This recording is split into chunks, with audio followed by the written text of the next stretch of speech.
ఈ మకర రాశిలో జన్మించినటువంటి వారికి ఈ పరాభవనామ సంవత్సరంలో ఆదాయం 2, వ్యయం 8, రాజ్యపూజ్యం 1, అవమానం 6. ఇక గమనించుకున్నట్లయితే ప్రధానంగా గత కొన్ని సంవత్సరాలుగా ఇబ్బంది పడుతున్నటువంటి ఏలిన నాడిని ప్రభావం నుంచి గత సంవత్సరం నుంచే కాస్త ప్రభావం నుంచి బయటపడ్డారు. శని అత్యంత రాజయోగప్రదుడుగా ఉన్నటువంటి కారణం చేత రాష్ట్రాధిపతి కూడా శని అవ్వడము, తలపెట్టినటువంటి ప్రతి పనులలో కూడా విజయాన్ని పొందేటువంటి అవకాశము ఎక్కువగా గోచరమవుతుంది. అన్నిటికంటే ముఖ్యంగా నిజాయితీతో కష్టపడే తత్వాన్ని అలవాటు చేసుకొని ప్రణాళికాబద్ధంగా ముందడుగు వేసినట్లయితే ఈ మకర రాశిలో జన్మించినటువంటి వారికి అన్ని విధాలుగా చక్కటి సహాయ సహకారాలు అందుతాయని చెప్పవచ్చు. ఇక గమనించుకున్నట్లయితే ద్వితీయ రాహు డిసెంబర్ 5వ తారీఖు వరకు ఉండడము, ఆ తదనంతరం ప్రధానంగా జన్మ రాహు ప్రభావం ఈ మకర రాశి మీద ఉండడం, డిసెంబర్ 5 వరకు కూడాను చేపట్టినటువంటి ప్రతి ప్రయాణాల్లో పనులలో కాస్త ఇబ్బందికర పరిస్థితులు కొంతవరకు ఈ రాహు ప్రభావంలో కలుగుతాయి. ముఖ్యంగా కుటుంబ పరంగా కొంత మానసికమైనటువంటి ధైర్యాన్ని కోల్పోతారు. అంటే కుటుంబ సభ్యుల యొక్క ప్రవర్తన కావచ్చు, లేకపోతే కుటుంబానికి దూరంగా ఉన్నామనేటువంటి భావన కావచ్చు, ఏదేమైనప్పటికీ కూడాను కాస్త మానసికమైనటువంటి ఆందోళన ఎక్కువగా ఉంటుంది. ప్రతి పనులలో యాంగ్జైటీ అనేటువంటిది రాహుగ్రహ సంచారం డిసెంబర్ 5 వరకు ఉన్నటువంటి కారణం. తదనంతరం జన్మ రాహు ప్రభావం వలన వచ్చే సంవత్సరం ఉగాది వరకు కూడా డిసెంబర్ 5 నుంచి ఈ ప్రభావం మీలో అత్యుత్సాహము, ఏదో కొత్తని శక్తి మీలో ప్రవేశించింది, తద్వారా అన్ని విధాలుగా నేను బయటపడడానికి మార్గాన్ని సుగమం చేసుకోగలుగుతాను అనే ఒక ధైర్యం మాత్రం మీకు కలుగుతుంది. ఇక గురుగ్రహ సంచార ప్రభావం కనుక చూసుకున్నట్లయితే మే 31వ తారీఖు వరకు షష్టమ గురు ప్రభావం వలన ప్రధానంగా రుణగ్రస్తులయ్యేటువంటి అవకాశము గోచరమవుతుంది. కాబట్టి గురుబలము లేని కారణం, ముఖ్యంగా ఈ గురుబలం లేని కారణం చేత ప్రతి పనులలో ఎక్కువగా 1-2 సార్లు చేస్తే తప్ప ఫలితాలు పొందలేనటువంటి పరిస్థితి. కాబట్టి దైవానుగ్రహాన్ని పొందే ప్రయత్నం చేస్తున్నట్లయితే మంచి శుభ ఫలితాలు పొందుతారు. ఇక జూన్ 1వ తారీఖు నుంచి అక్టోబర్ 30 వరకు గురువు సప్తమ రాశిలో సంచారం చేస్తున్నటువంటి ఈ కారణం చేత అన్ని విధాలుగా అనుకూలంగా ఉంటుంది. ఎన్నాళ్ళ నుంచో ఎదురు చూస్తున్నటువంటి వివాహం కానీ అబ్బాయిలకి అమ్మాయిలకి ఈ సమయం వివాహ సంబంధమైనటువంటి సమస్యలు తొలగిపోయి చక్కగా నూతన దాంపత్య జీవితంలో ప్రవేశం పొందుతారు. అలాగే విడిపోయినటువంటి జీవిత భాగస్వాములు కానీ వ్యాపార భాగస్వాములు కానీ మళ్ళీ కలుసుకునేటువంటి అవకాశం ఉంటుంది. కోల్పోయినటువంటి ప్రేమను మళ్ళీ తిరిగి పొందేటువంటి అవకాశం కూడా ఈ యొక్క జూన్ 1 నుంచి అక్టోబర్ 30 వరకు ఉంటుంది. ఆర్థిక పుష్టి, అన్ని విషయాల్లో శని అనుగ్రహంగా ఉండడం, గురువు అనుకూలంగా ఉండడం, రాహు కూడా కొంతవరకు అనుకూలంగా ఉండడం, అన్ని విధాలుగా మీకు మంచి జరిగేటువంటి అవకాశం ఉంటుంది. కాబట్టి ఏ పని చేయాలన్నా జూన్ 1 నుంచి అక్టోబర్ 30 వరకు ఉన్నటువంటి కాలంలో చేసేటువంటి ప్రతి పనులలో మీరు సంతోషాన్ని, ఆనందాన్ని మీరు పొందుతారు. ఇక అక్టోబర్ 31 నుంచి జనవరి 24 వరకు సింహరాశిలో సంచారం చేస్తుండడము, అక్కడే కేతుగ్రహ సంచార ప్రభావం ఉండడం, ఈ కారణం చేత ప్రధానంగా ఈ యొక్క అక్టోబర్ 31 నుంచి జనవరి 24 రెండు నెలల 27 రోజుల పాటు ఉండేటువంటి ఈ సమయం దాదాపు 3 నెలల పాటు అని చెప్పవచ్చు. ఈ సమయం మాత్రం చాలా అత్యంత కీలకమైనటువంటిది. ఎన్ని ప్రయత్నాలు చేసినప్పటికీ కూడాను మీరు ముందడుగు తప్ప వెనకడుగు లేకుండా ఉంటారు. అయితే ఇక్కడ గమనించాల్సింది, ఎందుకు ముందడుగనంటే మిమ్మల్ని రాష్ట్రాధిపతి అయినటువంటి శని మిమ్మల్ని ముందుకు వెళ్తాడు. కానీ ఇక్కడ ప్రధానంగా ఆ వెనకడుగు వేయకపోతే అక్కడే చిక్కుపడిపోతారు. కావున గురుగ్రహం యొక్క అనుగ్రహం, కార్య అనుకూలత అనేటువంటిది ప్రధానంగా మీరు పొందలేకపోతారు. కాబట్టి దైవానుగ్రహాన్ని పొందే ప్రయత్నం చేయండి. తప్పకుండా ఈ యొక్క గురుగ్రహం అష్టమ రాశిలో సంచారం చేస్తున్న కారణం చేత వచ్చేటువంటి అశుభ ఫలితాన్ని మీరు అధిగమించగలుగుతారు. అంటే ఇక్కడ గమనించాల్సింది ఏంటంటే, మీకు బాగా దగ్గరైనటువంటి వ్యక్తులు కానీ, మీరు సొంతం అనుకున్నటువంటి వ్యక్తులు కానీ, లేదా మీరు ప్రేమించే వ్యక్తులు కానీ మీకు దూరం అయ్యేటువంటి అవకాశం ఉంటుంది. అలాగే మీది సొంతం అనుకున్నటువంటి ఆస్తి కానీ, వాహనం కానీ, ఆభరణాలు కానీ కోల్పోవాల్సినటువంటి పరిస్థితి ఉంటుంది. కాబట్టి వ్యక్తుల పట్ల మాత్రం ప్రేమ, ఆదరాభిమానాలతో, లౌక్యముతో, అభిమానంతో వాళ్ళతో మాట్లాడుతూ ఉండండి. ఈ యొక్క అక్టోబర్ 31 నుంచి జనవరి 24వ తారీఖు వరకు మీ వస్తువులని, విలువైనటువంటి వస్తువుల్ని, స్థిర చరాస్తుల్ని, వాహనాల్ని మీరు కాపాడుకోండి. ఈ విధంగా చేస్తే గురువు వల్ల వచ్చేటువంటి దోషం ఏదైతే ఉంటుందో అది చాలా మటుకు తగ్గుముఖం పడుతుంది. ఇక కేతువు ప్రధానంగా డిసెంబర్ 5వ తారీఖు నుంచి ఈ సంబంధించినటువంటి కర్కాటక రాశి సంచార ప్రభావాలన అన్ని విధాలుగా అనుకూలంగా ఉంటుంది. ముఖ్యంగా గమనించుకోండి, డిసెంబర్ 5వ తారీఖు తర్వాత ఉగాది లోపల మీ పూర్వ జన్మతో లింక్ అయినటువంటి వ్యక్తులు మీకు పరిచయం అవుతారు, కొత్త వ్యక్తులు పరిచయం అవుతారు. కాబట్టి వాటి పట్ల ఒకంత మీరు శ్రద్ధ పెట్టి మంచిదా కాదా అని మీరే నిర్ణయం తీసుకోండి. ఎందుకనంటే ఆ సమయంలో ప్రధానంగా గురువు కూడా మీకు అనుకూలంగా ఉండబోతున్నారు. అంటే ఒక భవిష్యత్తులో ఒక మంచి మార్పుకి మీకు జీవితంలో కొత్త వ్యక్తులు పరిచయం అవుతారని చెప్పవచ్చు. ఇక గమనించుకున్నట్లయితే ప్రధానంగా ఈ సంబంధించినటువంటి నిరుద్యోగస్తులు, అంటే నిరుద్యోగస్తులకు ఉద్యోగం ఎప్పుడు లభిస్తుంది, అలాగే ఇంకా ప్రధానంగా గమనించుకున్నట్లయితే ఈ కేంద్ర రాష్ట్ర ప్రభుత్వాలలో పనిచేసేటువంటి ఉద్యోగస్తులకి ఎప్పుడు బదిలీల అవకాశం అయ్యేటువంటి అవకాశం ఉంటుంది. మరీ ముఖ్యంగా ప్రైవేట్ రంగంలో పనిచేస్తున్నటువంటి వాళ్ళు ఉన్న సంస్థల్లో ఏ సమయంలో వేరే సంస్థలకు మారాలంటే ప్రయత్నం చేస్తే ఎప్పుడు మంచి జరుగుతుంది, అలాగే వ్యాపారం, నూతన వ్యాపారం ఎప్పుడు ప్రయత్నం చేస్తే అనుకూలంగా ఉంటుంది. అంతేకాకుండా కేంద్ర రాష్ట్ర ప్రభుత్వాలకు సంబంధించినటువంటి కాంట్రాక్టర్స్ ఎవరైతే ఉంటారో ఏ సమయంలో బిల్స్ ప్రజెంట్ చేస్తే పాస్ అవుతాయి, ధనము లభిస్తుంది, అలాగే కొత్త కాంట్రాక్టులు ఏ సమయంలో మనకు అనుకూలంగా ఉంటాయి అనేటువంటి విషయాన్ని కనుక మనం చూసుకున్నట్లయితే ప్రధానంగా ఇక్కడ గమనించాల్సినటువంటిది మకర రాశిలో జన్మించినటువంటి వారికి ఈ సంవత్సరం 19 మార్చి నుంచి 13 ఏప్రిల్ వరకు ఉన్నటువంటి సమయము, అలాగే 15 జూన్ నుంచి 16 జూలై వరకు ఉన్నటువంటి సమయము, అలాగే 18 అక్టోబర్ నుంచి 15 డిసెంబర్ వరకు ఉన్నటువంటి సమయం చాలా అనుకూలం. మళ్ళీ వచ్చే సంవత్సరం 14 మార్చి నుంచి ఉగాది వరకు ఉండేటువంటి సమయం. ఒక తులారాశి వారికి అయితే ఎక్కువ సమయం ఏ విధంగానైతే ఎక్కువ రోజులు అనుకూలంగా ఉన్నాయో మళ్ళీ ఈ యొక్క మకర రాశిలో జన్మించినటువంటి వారికి అన్ని రోజులు ఈక్వల్గా అనుకూలంగా ఉండబోతున్నాయి. అంటే మిథున రాశి, కన్యా రాశి, తులారాశి, మకర రాశి, ఈ రాశి వాళ్ళకి అత్యద్భుతమైనటువంటి యోగకాలంగా ఉన్న 12 రాశులు ఈ సంవత్సరం చెప్పవచ్చు. అందులో మకర రాశి కూడా ఒకటి కాబట్టి అన్ని విధాలుగా మంచి అనుకునేటువంటి ఉన్నది. అయితే ఇక్కడ గమనించాల్సినటువంటిది ఈ యొక్క నవగ్రహాల యొక్క అనుగ్రహం ఉంటే ఈ యొక్క మకర రాశితో పాటుగా 12 రాశుల్లో జన్మించినటువంటి వారికి మంచి ఎక్కువగా, చెడు తక్కువగా ఉంటుంది. కాబట్టి ఈ పరాభవన సంవత్సరంలో నవగ్రహాల యొక్క అనుగ్రహాన్ని సంపూర్ణంగా అందించాలనే సదుద్దేశంతో మన పీఠం ఆధ్వర్యంలో ఏప్రిల్ 1వ తారీఖు రోజున చైత్ర పౌర్ణమి సందర్భంగా అత్యంత శీఘ్ర ఫలితాన్నిచ్చే హస్త నక్షత్రం ఉన్నటువంటి సమయంలో సాయంకాలం 6 గంటలకి ఈ సర్వదోష నివారణ పూజల హోమాలలో భాగంగా నవగ్రహ పాశుపత హోమము, ఆరోగ్యం కోసం మృత్యుంజయ హోమము మరియు సర్వకార్య జయసిద్ధికి సుదర్శన హోమం, రుద్రహోమంతో పాటుగా వివాహ దాంపత్య సిద్ధికి, ఉద్యోగ వ్యాపార ఆర్థికాభివృద్ధికి లక్ష్మీ మూలమంత్ర సంపుటిత లక్ష్మీ సూక్త హోమాన్ని జరిపించి శక్తిపాతం చేసినటువంటి కరుంగలి మాల ఇవ్వడం జరుగుతుంది. అవకాశం ఉన్నటువంటి వాళ్ళు ఏప్రిల్ 1వ తారీఖు రోజున మధ్యాహ్నం 3 గంటల లోపల ఈ కార్యక్రమంలో నమోదు చేసుకోవచ్చు.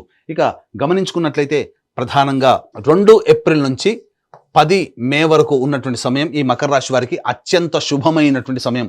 గురువు అనుకూలంగా లేకపోయినప్పటికీ కూడా శని మరియు కుజుడు అనుకూలంగా ఉండడం వల్ల చేపట్టినటువంటి పనులని ధైర్యంగా ముందడుగు వేస్తూ ఆత్మవిశ్వాసంతో మీరు పని మొదలు పెడతారు. తద్వారా భవిష్యత్తులో మంచి విజయాన్ని పొందడానికి ఆస్కారం ఏర్పడుతుంది. ఇక 11 మే నుంచి 19 జూన్ వరకు గురువు కూడా అనుకూలంగా లేకపోవడము, అలాగే అర్ధాష్టమ కుజగ్రహ ప్రభావం, శని ఒక్కడు ఎంత యోగిస్తున్నప్పటికీ మిగతా గ్రహాలు అనుకూలంగా లేని కారణం చేత ప్రధానంగా ఆరోగ్యం పట్ల శ్రద్ధ వహించాల్సినటువంటిది, వాహనం నడిపేటప్పుడు జాగ్రత్తలు పాటించాలి.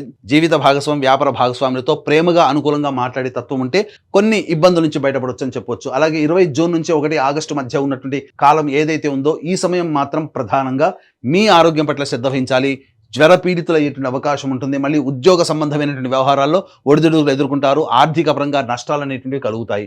1 ఆగస్టు నుంచి 17 సెప్టెంబర్ మధ్య ఉన్నటువంటి కాలం ఏదైతే ఉంటుందో ఈ యొక్క సమయం చాలా అనుకూలంగా ఉండేటువంటి సమయంగా చెప్పవచ్చు. చేపట్టినటువంటి ప్రతి పనులలో గురువు అనుకూలంగా ఉండబోతున్నాడు, కుజుడు అనుకూలంగా ఉంటాడు, శని అనుకూలంగా ఉంటాడు, రాహువు కేతులు కూడా సాధారణమైనటువంటి ఫలితాన్ని ఇస్తారు. కాబట్టి అన్ని విధాలుగా 1 ఆగస్టు నుంచి 17 సెప్టెంబర్ చాలా విలువైనటువంటి, యోగ్యమైనటువంటి కాలంగా చెప్పవచ్చు. 18 సెప్టెంబర్ నుంచి 11 నవంబర్ మధ్య ఉన్నటువంటి కాలము ప్రధానంగా గురువు కూడా కొంతవరకు యోగిస్తున్నాడు. అలాగే జీవిత భాగస్వాములు తీసుకునే నిర్ణయాలు మీ జీవితంలో అభివృద్ధికి వస్తాయి. కాబట్టి వ్యాపార భాగస్వామి, జీవిత భాగస్వామి నిర్ణయాలు వాళ్ళకే వదిలేయండి. అన్ని విధాలుగా మీ జీవితానికి ఉపకరిస్తాయని చెప్పొచ్చు. అయితే చేస్తున్నటువంటి వృత్తి ఉద్యోగంలో కాస్త ఒడిదుడుకులు వచ్చేటువంటి అవకాశము గోచరమవుతుంది. ఇక 12 నవంబర్ నుంచి 8 మార్చి వరకు ఉన్నటువంటి సమయం మాత్రం ఏమాత్రం అనుకూలంగా కాదు. కాబట్టి ఆరోగ్యపరంగా ఎక్కువగా ఇబ్బంది పడాల్సినటువంటి పరిస్థితి. అంతేకాకుండా ప్రధానంగా మీరు ఆర్థిక పరంగా నష్టాలు పొందేటువంటిది, లాభం కోసం అత్యాశకి గురి చేసి ప్రకటనలను మీరు దాన్ని ఆమోదించడం ద్వారా చాలా మటుకు ధనాన్ని నష్టపోతారు. కుటుంబ సభ్యులతో వాగ్వివాదాలు పెరుగుతాయి.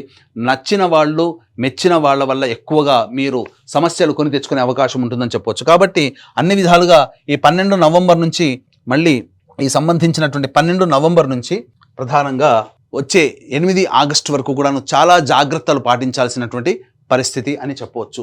ఇక గమనించుకున్నట్లయితే ఈ రాశిలో జన్మించినటువంటి విద్యార్థులకి ప్రధానంగా మే 31వ తారీఖు వరకు అనుకూలంగా లేని కారణం చేత కాస్త ఈ మకర రాశిలో జన్మించినటువంటి తల్లిదండ్రులు జాగ్రత్తలు పాటించండి. ముఖ్యంగా వారి పట్ల ఎక్కువగా కేర్ తీసుకునే ప్రయత్నం చేయండి. జూన్ 1 నుంచి అక్టోబర్ 30 వరకు గురువు అనుకూలంగా ఉన్నటువంటి ఈ కారణం చేత ప్రధానంగా అన్ని రకాలైనటువంటి విద్యార్థులకి పరీక్షల్లో ఉత్తీర్ణత శాతం ఉంటుంది. కోరుకున్న విద్యాలయాల్లో ప్రవేశం లభిస్తుంది. కానీ ఈ యొక్క గురువు విద్యార్థులకు అనుకూలించాలంటే మే 31వ తారీఖు రోజున ఏదైతే ఉందో మే 31 వరకు విద్యార్థుల యొక్క తల్లిదండ్రులు తీసుకున్నటువంటి కేర్ వల్ల, వాళ్ళు పొందినటువంటి శుభ ఫలితాల వల్ల కోరుకున్న విద్యా సంస్థల్లో జూన్ 1 నుంచి అక్టోబర్ 30 వరకు ప్రవేశం సునాయాసంగా లభిస్తుందని చెప్పొచ్చు. ప్రధానంగా ఈ జూన్ 1 నుంచి అక్టోబర్ 30 తారీఖు మధ్య కాలంలోనే విదేశీ యానానికి సంబంధించి విదేశీ విద్యకు సంబంధించినటువంటి అవకాశాలు బాగా మెండుగా ఉంటాయని చెప్పొచ్చు. అయితే మళ్ళీ అక్టోబర్ 31 తారీఖు నుంచి జనవరి 24 తారీఖు వరకు సింహరాశిలో సంచారం చేస్తున్నటువంటి ఈ కారణం చేత ప్రధానంగా జ్ఞాపక శక్తి తక్కువగా ఉండేటువంటి అవకాశం ఉంటుంది. కాబట్టి జాగ్రత్తలు పాటించండి. మళ్ళీ జనవరి 24 నుంచి ఉగాది వరకు కూడా కర్కాటక రాశిలో సంచారం చేస్తున్న మళ్ళీ ఇది అనుకూలంగా ఉండబోయేటువంటి సమయం. అయితే విదేశాల్లో ఉన్నటువంటి వాళ్ళకి ప్రధానంగా ఈ జూన్ 1 నుంచి అక్టోబర్ 30 తారీఖు వరకు ఉన్నటువంటి ఏదైతే ప్రధానంగా కాంట్రాక్ట్స్ రెన్యువల్ అవుతాయి, అలాగే H1B వీసాలు శాంక్షన్ అవుతాయి, మళ్ళీ కొత్త ఉద్యోగాలు పొందేటువంటి అవకాశము గోచరమవుతుంది. ఈ యొక్క మకర రాశిలో జన్మించినటువంటి రాజకీయ ప్రముఖులు ఎవరైతే ఉంటారో వాళ్ళు సాధారణమైనటువంటి బొటాబొటి మెజారిటీని పొందుతారు. బాగా కష్టపడి ఫలితాలు పొందుతారు. ధనము మంచినీళ్ళలా ఖర్చు అవుతుంది. కాబట్టి జాగ్రత్తలు పాటించండి. మిమ్మల్ని మీరు నమ్మినటువంటి వాళ్ళ చేతనే మీరు మోసగింపబడతారు. కాబట్టి రాజకీయ రంగ ప్రముఖులు ధన విషయంలో అలాగే ఇతరతర నిర్ణయాల విషయంలో ఆచితూచి పార్టీ పెద్దలతో సమావేశమై నిర్ణయం తీసుకుంటేనే చాలా మంచిదని చెప్పవచ్చు. ఇక ఈ రాశిలో జన్మించినటువంటి సినీ కళారంగ ప్రముఖులు అలాగే సంబంధించి 24 ఫ్రేమ్స్లో వర్క్ చేసేటువంటి వాళ్ళు, social media, electronic and printing media రంగంలో ఉన్నటువంటి వాళ్ళకి మాత్రం సాధారణమైనటువంటి ఫలితాలు ఉంటాయి.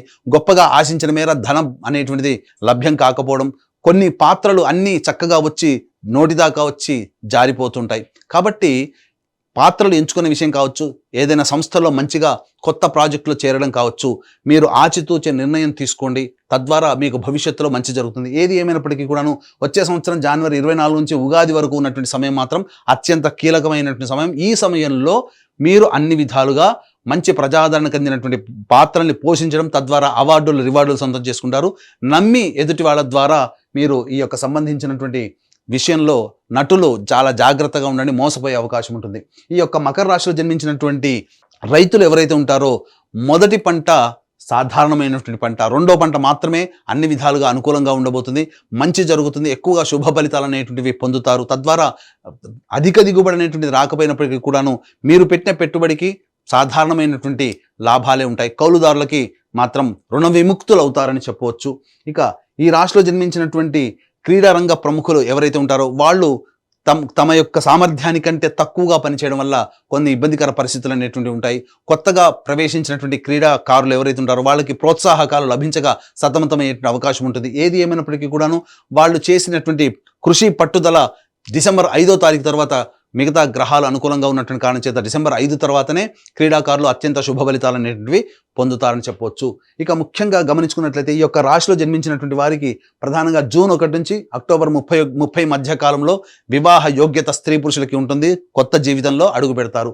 ఇక సత్సంతానం కోసం ప్రయత్నం చేసేటువంటిది వచ్చే సంవత్సరం జనవరి 24 నుంచి ఉగాది లోపల సంతాన ప్రాప్తి అయ్యేటువంటి అవకాశము గోచరమవుతుంది. ఏ తర్వాత చెప్పుకున్నట్లయితే మకర రాశి వారికి ఎక్కువగా శుభ ఫలితాలు అనేటువంటి మిశ్రమం కంటే ఎక్కువగా శుభ ఫలితాలు అనేటువంటి కారణం చేత అన్ని విధాలుగా గురు అనుగ్రహం అనేటువంటి సంపూర్ణంగా ఉండడం, రాష్ట్రాధిపతి కూడా అనుకూలంగా ఉండడం, ఈ విధంగా మిగతా గ్రహాలు కూడా అనుకూలంగా ఉన్నటువంటి కారణం చేత మంచి జరిగేటువంటి అవకాశమే ఎక్కువగా గోచరమవుతుంది.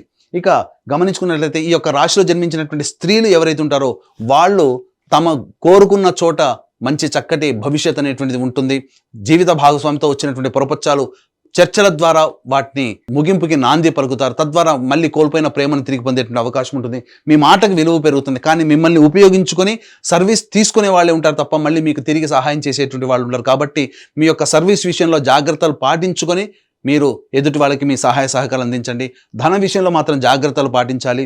అలాగే ద్వితీయ రాహు ప్రభావం ఉన్నంత వరకు డిసెంబర్ 5 వరకు కూడా ఈ రాశిలో జన్మించినటువంటి స్త్రీలు తమ విలువైన ఆభరణాలు, వస్తువుల పట్ల జాగ్రత్తలు పాటించాలి. ఎందుకంటే వాటికి కోల్పోయే అవకాశం ఉంటుందని చెప్పవచ్చు. ఏ తర్వాత చక్కటి సంతానాన్ని పొందుతారు. గతంలో కంటే కూడా ఈ సంవత్సరం రాశి ప్రభావం వలన ఈ మకర రాశిలో జన్మించినటువంటి వారికి స్త్రీలకి మంచి జరుగుతుంది. ఏ తర్వాత చెప్పొచ్చేది ఏమిటంటే ఈ యొక్క మకర రాశిలో జన్మించినటువంటి వారికి అన్ని విధాలుగా శుభ ఫలితాలు ఉంటాయి. కానీ అశుభం కూడా కొంత ఉంటుంది. ఈ యొక్క మకర రాశితో పాటు కాకుండా 12 రాశుల వారికి కూడాను మంచి జరగాలనే సదుద్దేశంతో ఏప్రిల్ 1వ తారీఖు రోజున మన పీఠం ఆధ్వర్యంలో సర్వదోష నివారణ పూజలు, హోమాలు అనేటువంటి జరిపించి శక్తిపాతం చేసినటువంటి కరుంగలి మాలని పొందడం ద్వారా అన్ని రాశుల్లో జన్మించినటువంటి వారికి మంచి జరగాలి. వాళ్ళు కోరుకున్న జీవితాన్ని వాళ్ళు పొందాలి. వారి కన్న కళ్ళను సాకారం చేసుకోవాలి. గతంలో కంటే ఈ సంవత్సరం చాలా మెరుగైనటువంటి పరిస్థితిలో ఉండాలని ఆకాంక్షిస్తూ సర్వం శ్రీ ఉమామహేశ్వర పరబ్రహ్మార్పణమస్తు.